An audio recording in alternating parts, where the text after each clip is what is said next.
Istusime sumedal ööl, sina tulid otse töölt, eile alles käisid seal.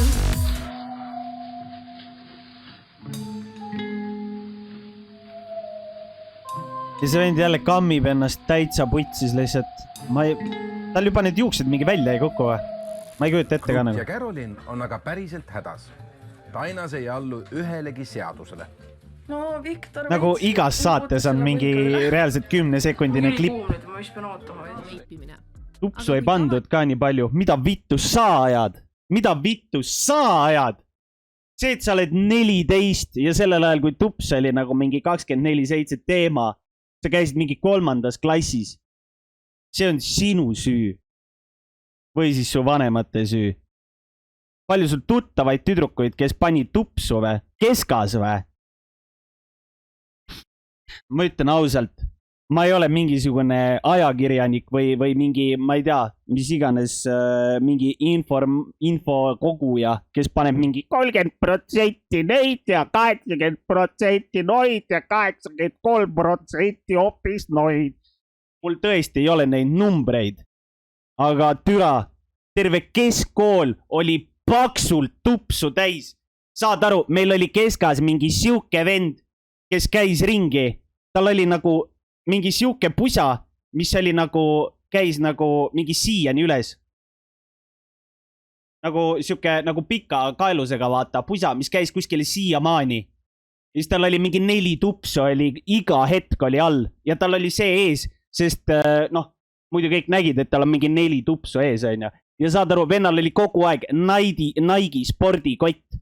Oli kogu aeg kaelas. Ja ütlesid, joo, tups on. Ja siis vend oli, ja ikka on, saad aru, vend tõmbab luugid lahti, terve kott on tupsu täis, taai, mida tahad, ei ole kühvel. Tahad seda, taai. Ja niimoodi käis lihtsalt. Sel vennal oli nii pohhui, et tal oli terve spordikott tupsu triiki täis. Kus kohast ta seda sai? I have no fucking clue. Ja ma ütlen ausalt, mind ei koti ka. Ja meel. On ta kõik hästi? Kuid Birgit ei soovi ka oma pisarate põhjust jagada. Mida on tal varjata? Ta rääkisid temaga, on temal kõik hästi. Ja siis ta nutab. Ta soovis kellegi surma.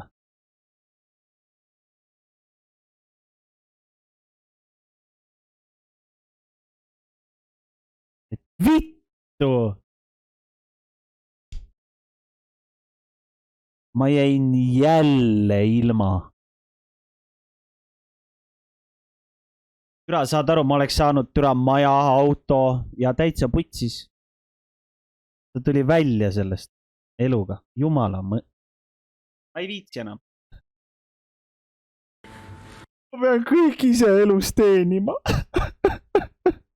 Ma pean kõik ise tegema. Ma ei saa niisama mitte midagi.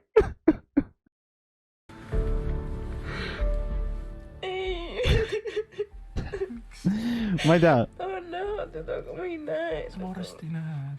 Natuke veel. Nii palju aega. Noh, siis läksid sinna siis türa. Aga lihtsalt pagari teha. Nagu reaalselt. Nagu ma ei saa inimestest aru. Inimesed, kellel on mingi koduigatsus ja mingisugused, ma ei tea, mingid kodused probleemid. Nahui sa ronid sinna saatesse. Nahui sa ronid sinna. Reaalselt. No, ühesõnaga, nagu ma aru saan, siis see 8 raudselt downplayb seda. Ma arvan, mis seal reaalselt toimus, oli see. Ma ütlen ausalt, ma ei ole isegi näinud, mis siin toimuma hakkab. Aga ma kujutan ette, mis siin toimus. Ma räägin selle loo ära, mis ma arvan, et siin juhtus. Ja siis vaatame kõik koos, kas see vastab tõele. Ühesõnaga, ma arvan, et see Meri-Liis Märks pani seal räigelt pidu kuskil teisel korrusel. Nagu mingit räigelt pidu. Kõik olid jumala lämmaris.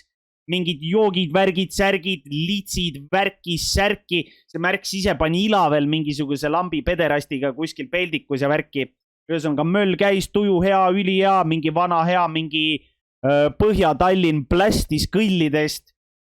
Siis selle majaomaniku kuradi vanaema ja vanaisa või kes seal iganes olid. need on allkorrusel mingi magasid ja ei saanud magada ja siis nad hellasid majaomanikule ja siis majaomanik hellas oma pojale, ütles, et mina asi korda. Ja siis majaomaniku mingi poeg lendas letti sinna, nad mingi hakkasid paukuma seal, ta läks tõmbas raudkangi ja lubas nad kõik sodiks peksta, et kaitsta oma vanavanemate rahu. Nii, see on minu arvamus. Piirkonnapolitseiniku vestlusele 9-aastane. Saad aru? Ma olen rääkinud seda. Ma panin direkabineti akna all, panin Tobi ja 2 nädalat hiljem olin meindid. Kris, tule meiega kaasa, palun. Ja viidi direkabinetti, pidin kirjutama seletuskirja, miks panen Tobi, kust sain Tobi ja kellega koos tegin Tobi. Ja ma ütlesin, et ega mingi kits ei ole, vaata, siis lööb see mingi elu lööb välja, vaata, hakkanud naurama, ega mingi kits ei ole, ma leidsin maast ja mul ei ole ühtegi sõpra, kellega ma koos Tobi teen. Ja siis nad olid, no jah, see on klassikaline, ega nad üldiselt ei annagi välja, no selge, eks me siis helistame su vanematele. Ma ütlesin, et no jah siis. Ja õhtul läksin koju, mammi ütles, et noh, ise oled rahul sellega, milline sa nüüd oled või? Ma lihtsalt ütlesin, no mis mul nüüd siis viga on ja kõndisin enda tuppa ära.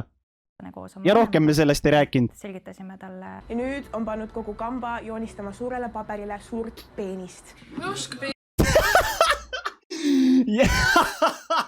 Vaat see on norm, mulle see Viktor meeldib, ma ütlen ausalt, see on normaalne vend. See on normaalne vend. Te küll kohatas selle. Ja saad aru, panevadki kõike. Siis on kergem teha. Ma juba teen. Raust mõtlesid aega.